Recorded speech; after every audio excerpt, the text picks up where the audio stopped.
Hello everyone and welcome. I'm Sarah Liz and today I have a Valentine's Day card for you. This is from my very favorite card maker in the whole wide world, my 8-year-old son, Malcolm.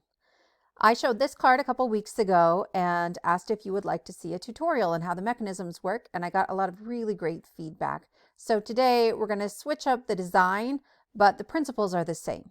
We have an A2 top folding card base and then a piece of light purple A2 size cardstock. We're going to run that through with this Circle Illusions folder. I have another piece that's 4 by 5.5 that we'll use for the mechanism, the slider pull tab, a couple of arches, a handful of hearts, a cat die, and a couple of stamp sets are coming up as well. I will link everything that is still available below, and if it's not available, I'll try to link something similar in case you are looking for these products. Ideally, you already have something in your stash that can help you make a card like this. So I'm starting with this cat die, and this is a Karen Burniston, and she often will have this sort of stencil feature where you can color in the face, and then in this case, the ears. Once again, I am using some colored pencils I pilfered from my children, and it's super simple, and that way I'm not fussing around with a tiny little nose and mouth die cut that I was probably just going to glue to my fingers anyway. I'm starting with the cat because I am going to use a white gel pen to add some of the details on here, and I want to make sure I'm giving that some time to dry. I'm also just snipping apart these front paws. There's a belly that goes with this, and you can slide it in between so you don't have to lift up the paws, but I don't know, that takes more wiggling and fussing than I really have in me most days. So I just clip them, and this is easy enough. I'm going to try to get it centered on there, and then just slide it all the way up right to where everything joins. There's also a cut right underneath the cat's head. So when I go to add the collar, it will slide just underneath her chin. The collar has a little circle piece for the tag, but I've clipped that because the die set also includes these tiny little hearts, and I thought a heart for a tag would be really appropriate for a Valentine's Day card like this. I chose the cat because Malcolm loves cats. Like, he wants a cat so badly. We had two, and they have passed. So this is the cat that he's getting for Valentine's Day. We'll see if we ever get another one for real. So I'm going to set that aside and let my pen dry. And next we will move on to the background. So this is 100-pound cardstock. I'm pretty sure this is Brutus Monroe.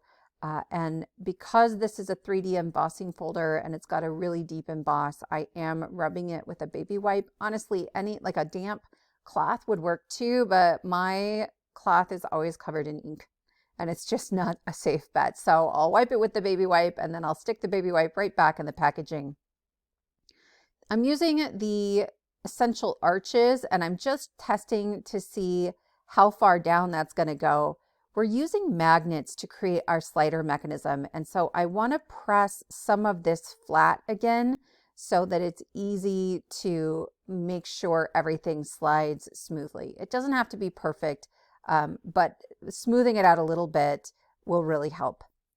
I am using this Love You More sentiment from Pink and Maine, and I am not opposed to some stamp surgery, but the two words, the you and the more, are so close together. I didn't think I could get them apart without damaging the stamp. So I am doing a little bit of masking, and I'm going to put the Love You at the top, and then I am just using a little bit of this is highlighter tape. It's plasticky.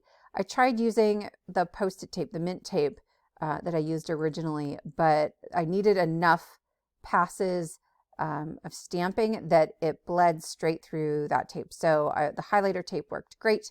And then I'm going to set my heart on here to figure out how far down I need to move my stamp and stamp the more, because I want the more hidden completely behind there. I've just set a piece of acetate over the top because my stamp isn't completely clean, and I didn't want to accidentally get ink somewhere where it didn't belong. I'm going to a little bit anyway, but I know Malcolm won't care, so this was my third time trying to stamp the Love You More. I wasn't going for a fourth. This card is a joke for him. When I tuck Malcolm into bed, or when I drop him off at school and I say, I love you, He says, I love you more, I love you most. I win. It's always a competition. He is super competitive. He comes by it honestly. He gets it from me. And so hiding the more is like me saying, I love you, and then saying, I love you more before he can get to it. So I'm hoping he thinks it's funny. I got a good chuckle out of this, and it's an interactive card. This kid loves card making and interactive cards. I will try to link to an Instagram post below of him and his own interactive card. I'm taking this piece of 4 by 5.5 and I am just scoring it right down the middle. This is taller than we need. It doesn't need to be 5.5, but we'll trim it later. I'm putting it in my trimmer. It's now 2 inches wide, and I am going to cut up each side a 1/2 inch from the edge, and I'm stopping at the 1 inch mark. So I'm creating this T shape. You wouldn't have to fold it in half. You could cut the 2 pieces independently because we're going to glue this together. But I want my slider piece, number 1, to be really sturdy. And number 2, we're going to put some magnets in here, and I want them completely buried. I want them to sit flush. And so a double thick layer will really, really help with that. Next, I'm going to just start assembling some of my pieces and getting the lay of the land. I am putting the smaller of the essential arches on top of the larger one, and I'm being really, really careful to avoid that ink. This is VersaFine Onyx Black. It's my favorite ink for sentiments, especially when they're thick like this. I get good coverage, but it does stay wet for a little while. So I'm a little paranoid through the rest of this, worried that I'm going to smear that ink and have to do it again. Turns out okay. Turns out okay. So I am gluing 2 of the hearts together a little preemptively. I need to punch 2 holes. This is just a standard hole punch, but they need to go through both the mechanism layer, the pull tab, and the heart. So I knew I wasn't going to be able to punch through 4 layers. So I set the double layer aside and I just punched through 1 layer of a heart and then the pull tab. That light purple is 100-pound cardstock. These dark purple hearts are 80-pound. I liked the color, it worked for me, but when it comes to trying to hide our magnets, it's a little thin. So we actually have quite a few hearts. There's going to be 6 layers by the time we're done. I'm a little extra. You don't have to do that much, but I'll explain why as we're sort of getting to each of those pieces. I need a backing for my pull tab, so I am just laying a piece of matching cardstock. It wouldn't have to be matching. You're not going to see it. And gluing it to the back and trimming around the edges. And then I am going to set magnet number 1 into the hole, and I'm wiggling it until it pops right in there. These are from Total Element. I'll link them below. You get a ton of them. I can't remember if this was a pack of 50 or 100. It's free shipping. They're pretty affordable. Check them out. I use magnets on a lot of cards, and I haven't gone through the first pack that I bought.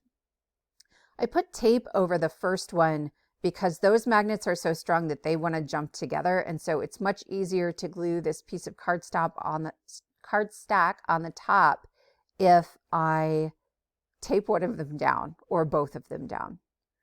So my magnets are totally hidden in the pull tab. Next, we're going to hide some magnets and the hearts. Because we punched them at the same time, I know those magnets are going to line up perfectly.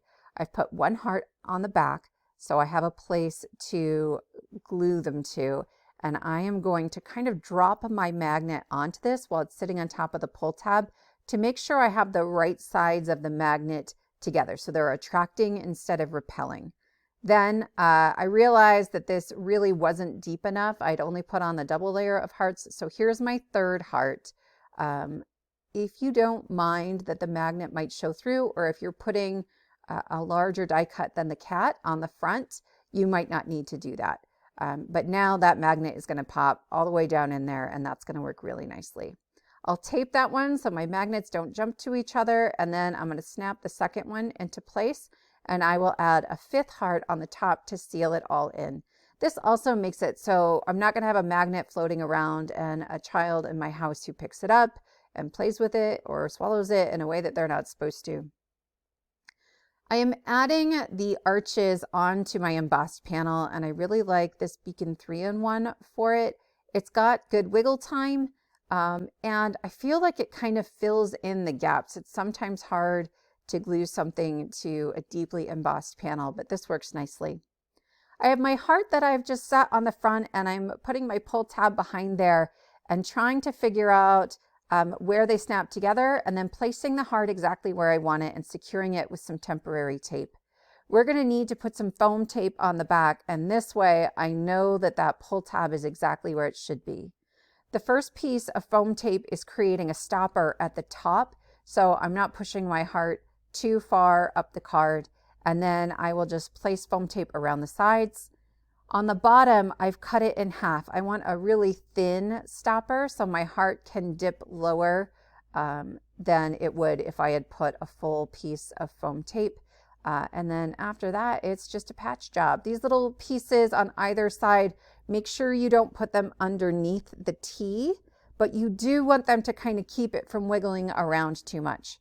I've tucked the whole card inside of my MISTI to try to make sure I get my corners lined up nicely, and then I will lay my card back right on top of it, and it worked out beautifully. Sometimes I still manage to mess it up that way, but I got lucky this time.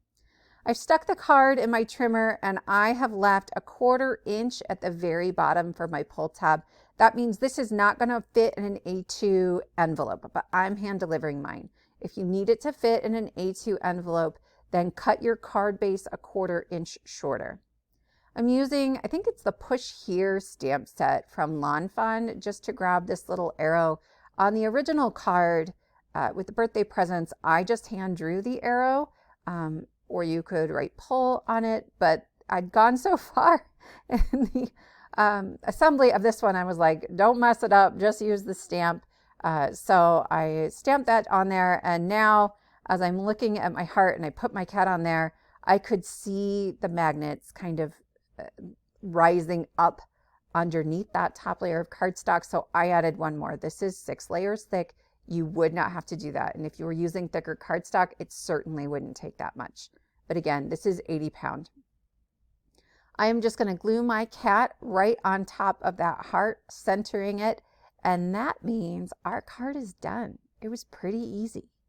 I'm going to pull my pull tab down, and the heart moves up and down to reveal the rest of my sentiment, the little joke for my son Malcolm. I hope you like this card. If you enjoyed it, please give it a thumbs up and consider subscribing, and I will see you the next time with another brand new card video.